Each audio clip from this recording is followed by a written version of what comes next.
இன்றைக்கி நம்ம ரொம்பவே டேஸ்டியான பீட்ரூட்டில் பச்சடி எப்படி பண்ணலான்னு தாங்க பார்க்க போகிறோம். இது இன்ஸ்டண்ட்டாக குயிக்காக பண்ணி முடிச்சிடலாம்.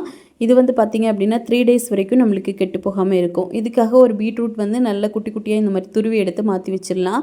இப்போ இது எல்லாத்தையுமே ஒரு கடாயில் போட்டுட்டு இதை நல்லா வந்து இந்த மாதிரி ரோஸ்ட் பண்ணிக்கோங்க ஃபஸ்ட்டு.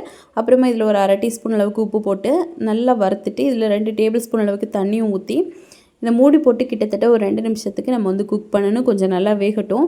2 நிமிஷம் கழித்து பார்த்திங்க அப்படின்னா பீட்ரூட் எல்லாம் நம்மளுக்கு நல்லா வெந்து வரும். இப்போது ஒரு மிக்ஸி ஜாரில் ஒரு 1/2 கப்பு துருவின தேங்காய், 2 பச்சை மிளகாய், ஒரு 1/2 டீஸ்பூன் ஜீரகம், கொஞ்சமாக தண்ணி சேர்த்து நல்லா பேஸ்ட்டாக அரைச்சி எடுத்துக்கலாம். இப்போ அரைச்ச பேஸ்ட்டை அப்படியே டேரெக்டாக நம்ம வந்து இந்த பீட்ரூட்டில் போட்டு நல்லா வந்து மிக்ஸ் பண்ணிடலாம். எக்ஸ்ட்ரா தண்ணி எதுவும் சேர்க்க வேண்டாம்.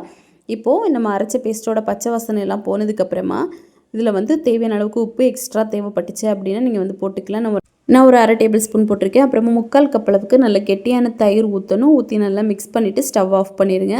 ரொம்ப டேஸ்டியாக நம்மளுக்கு வந்து தயிர் பச்சடி ரெடி ஆயிடுச்சு. அதாவது பீட்ரூட்டில் தயிர் பச்சடி.